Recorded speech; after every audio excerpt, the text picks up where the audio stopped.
Good morning everyone, চলে এলাম আমি আজকে ব্লগ নিয়ে আপনাদের কাছে।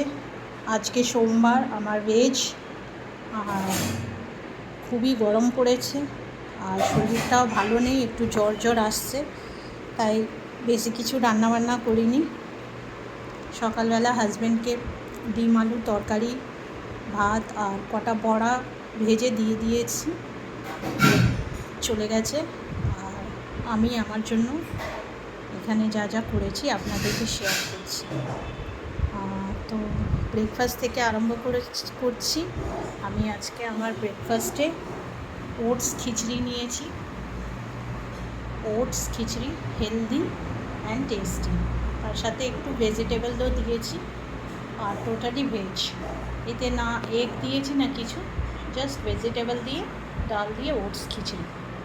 আর লাঞ্চে নিয়ে যাচ্ছি হচ্ছে বেগুন ভাজা, টকের ডাল, ভাত, আর এখানে করেছি পাঁচমিশালির তরকারি, মানে পটল, কুমড়ো, ঝিঙে এই সমস্ত কিছু দিয়ে পাঁচমিশালি তরকারি।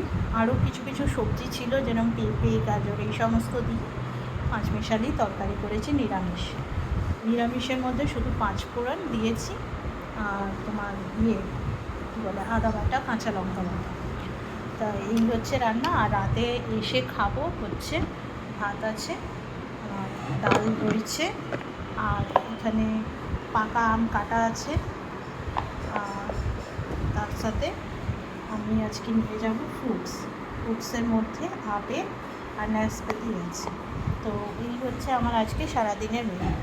আপনাদের কী রান্নাবান্না হয়েছে কমেন্টসে জানাবেন, আর আমাকে খুব ভালোবাসা দেবেন, আশীর্বাদ দেবেন, আর আমার ভিডিওটা যতটা পারবেন শেয়ার করবেন। থ্যাংক ইউ এভরিওয়ান, ভালো থাকবেন।